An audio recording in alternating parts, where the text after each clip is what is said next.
Hi everybody, this is First Nations Seer Prophet, Matthew Auger.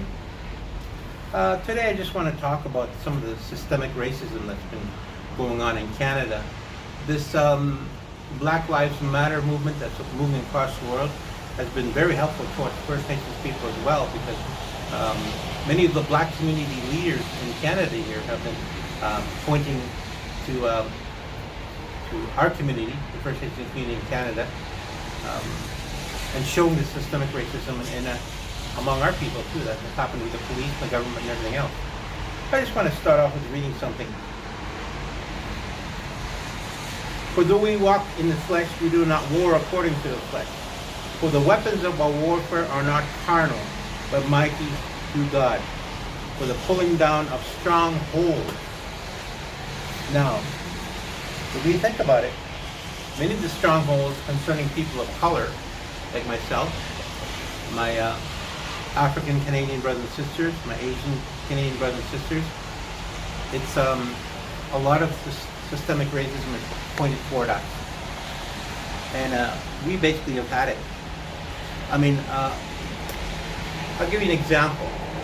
Many of the First Nations youth coming out of university, coming out of Bible college and seminary, do you think they will ever be hired at a well-paying job? No, they will prefer to give those jobs to the white people first.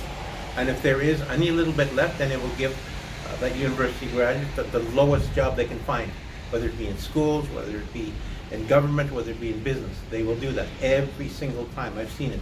Even in the church is not going to get away either.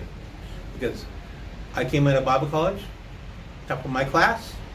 Do you think I can get a job in any of the mega churches in Edmonton or in Calgary? No, no way. No. They would never hire me. They would hire a white person before they ever hire an Indian. Do you know why? The systemic racism is in the church as well.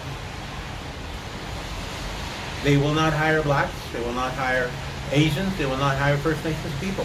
The reason being, the people in the church, even in the mega churches, mainline denominations here in Edmonton and Calgary, they don't want a person of color basically ministering to them in their church. They don't want that.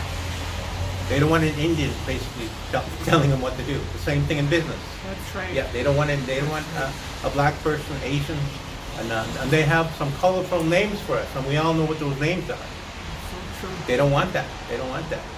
So the strongholds are there. I've said for 30, 35 years now, I've seen those strongholds within the church. And my people up north, the pastors up in northern Alberta, we've been praying against that principality, that stronghold, even within the mainline denominations. It's there. The weapons of war, but for the warfare are not carnal, but they're for the pulling down of strongholds. Well, now is the time to pull down those strongholds, even in the church, even in the church, because they are there.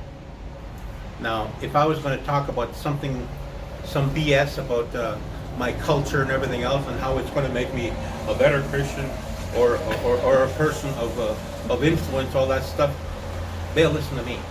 But if I want to talk about my people strictly from a biblical point of view, no, they will ostracize me. That's happened before. I had a chance to be one of those people, those made-up Indians with feathers and going to church and pounding on a drum and everything else. I refused. They offered me salary. They threw money at me. Okay, if you can join us, syncretists, we'll give you a good salary. We'll give you your own office. I said, no thanks. No thanks. I want to preach about Jesus and what He's done for my people, what He's done for my life. That's what I want to talk about. I don't want to talk about my culture. Amen. I can quote my family tree going back 6 or 7 generations. You think that will make me a better Christian? You think that will take me to heaven? No. No. This is about the Word of God. This is about Jesus. Amen. Amen. And right now, I have a chance to speak about the systemic racism in government and everything else. You go into the United States, let's say. Down there, they have quotas. Every company, every government agency has quotas on how many minorities that they can hire. If you're black, Hispanic, First Nations, then you have a place. Actually, in that area, the United States is light years ahead of Canada. Canada does not have any such quotas. Over here, If you're a native, like my father was, he came into a trucking company, they took one look at him, they show him the door. They can't do that in the States anymore. But they still get away with it here in Canada. Systemic racism? Oh, it doesn't happen in the church. Yes, it does. It doesn't happen in government. Oh, yes, it does. It doesn't happen in my business. Oh, yes, it does. I just want to point it out. And I have my little grandnieces, my little grandnephews here. The next generation coming up, they have some lofty plans on what they want to do with their lives. I have one little grandniece, she's 13, and she wants to become a doctor. And all power to her. If any other child told me that, I wouldn't believe them. But this girl is a smart girl, and she wants to be a doctor. I believe she's going to become a doctor. But will there be room for her in the hospital? Will there? No. These things have to change. Not only for my people, but for the Black community, for the Asian community, for the East Indian community. Things have to change. And I just want to encourage you all. Keep praying. Pray for your leaders, and pray that the things will change. Start pulling down those strongholds that are within government, within business, within the church. Pull down those strongholds. That they are there. They are there.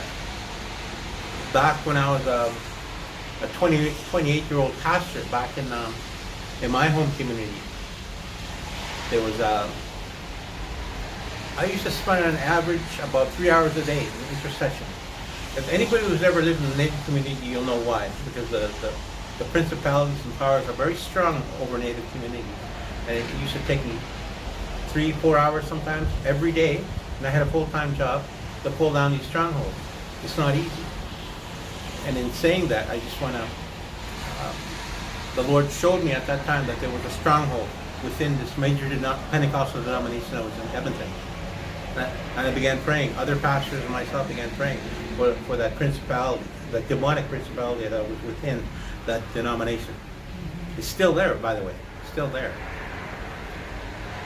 And things have to change.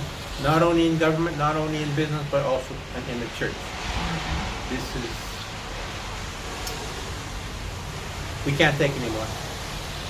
There is a revival coming for our people. I remember back in the early 2000s, I was at a church service, and the Lord was moving very mightily in this church service. And I kept hearing this other young pastor and myself, we were both sitting there, and the Lord kept giving us the same message. What Jesus said, the first shall be last, and the last shall be first. The first shall be last, and the last shall be first. The first shall be last, and the last shall be first. And we both got the same message. We looked at each other and we asked, Lord, what does that mean? And this is what the God the Father told us. And it's this. The Lord said, who in a country has always been last? In Canada. And I said, well, that's easy. That's the First Nations people. We've always been last. And the message God the Father gave us, no more. My First Nations people are going to be first. And the ones who are first are going to be last. The Lord is going to pour out His Spirit upon the First Nations people. We have no money. We have nothing like that. Anybody who thinks this next coming revival is going to be a big money maker, no, it's not going to happen. You're going to be left behind. I remember also too a prophecy that a former leader within this powerful Pentecostal denomination told me this about 7 years ago. He said, the age of the mega church is going to come to an end. And it's already happening now with the COVID-19 crisis here across Canada. The age of the mega church will be gone. I think God is using this time, this place in history, He's using it to level the playing field. Well, we First Nations people, we don't get any money. You know that money that you've been giving for First Nations ministries here in Canada, in your denomination? You think it's coming to us, for people like me? No, it's not. It's not. It's not. Big fancy offices. Big fancy offices, big church buildings, and that's what it's used for. It's not coming to my people. It's not. The next time you go to your church service, question the leadership. You say, you know that money, money and offering I gave for First Nations Ministry, did it ever go to First Nations? Question them. And then ask them to show you the books. They have to. It's according to law, they have to show you the books. I'll tell you, it's not coming to us. I've gone to denominations and, oh, we give lots of money to First Nations Ministries. And I'm looking, not here in Alberta, you're not. I can go to any First Nations community here in Alberta and ask them, have you ever received money from any denominations? And they will tell you, no, we have not received a dime. We're self-supporting. We work, almost every single pastor, First Nations pastor, has a tent making ministry, much like Paul did, to support himself, him or herself. They have to, in order to keep the ministry going. And do you know why they do it? You know why they do it? Out of love for Jesus and love for the people. Yes, amen. Yeah, I've heard one guy here say, "Oh, you're religious. One guy who was trying to bring the native drum into the church, and when people like me resisted, oh, you're just religious. Really? I've been doing this out of my own pocket for many years, and so have many of the pastors. You're calling us religious? There are pastors I know up north who have been working in their ministries for 10, 20, 30, 40 years without a salary. Do you know why they do it? Out of love for Jesus and out of love for First Nations people. That's why they do it. They don't receive a salary. They're not hirelings. Neither am I. And because of that, because I receive no money, that's probably why, as a prophet, I can say this stuff. If you want to cut me off of any money, that's okay. I'm not receiving any money, not from any denomination. So I can get up on a rooftop and shout it from the rooftop and say, "This is what is happening." Yeah. So, but also too, I want to finish with that. There are many white brothers and sisters out there that my sister and I, my father, my dad, myself, we love you, the white brothers and sisters. You have been very supportive. You have been very loving toward our people. We bless you. I'm not talking about you. I'm talking about the leadership. I'm not talking about you. We love you very much. I've had so many white folks come to my services, come to my lectures, and I thank God for you. I wish there were more like you. Unfortunately, there isn't. Because, like I said, there is systemic racism in the church. I remember a number of years ago, I was at the church and I was asked to speak, and I began, for some reason, the Holy Spirit had me talk about racism toward Jewish people. And one time, I remember I said, if you are anti-Semitic, which means you are against Jews, then I got to question your Christianity. Are you really truly born again? If you have something against a Jewish person, but you don't like the Jewish people in general, and you call yourself a born again Christian, I don't know if you really are. And a whole bunch of older white Christians in that church, they got up and walked out on me. They did not like what they're hearing. And that showed me right there, there was a principality of a demon of anti-Semitism in that congregation. Yeah. It's there. But like I said, as a prophet, I can get away with coming up with this stuff. It has to be said. But for a long time, many of the people in the church in Canada have been like, la la la la la la la la la la. They shut their eyes, plug their ears. They don't want to hear, they don't want to see. But now we can shout it from the rooftops. Yes, amen. It's time to change. Yeah. And I don't say this because I hate you. I say it because it has to be said. I say it has to be said because I love you. If I had cancer and somebody out there knew I had cancer, I didn't know I had cancer, but they knew, I would expect them to come and tell me, well, you have cancer, brother. You better get yourself ready. You have cancer. I want to hear that. Well, there's a cancer within the church even. Systemic racism. It's a cancer. Yeah. It has to stop now. We're coming into a new echelon, a new level within the church. In the church, within government, within business, within everything, education. Things have to change.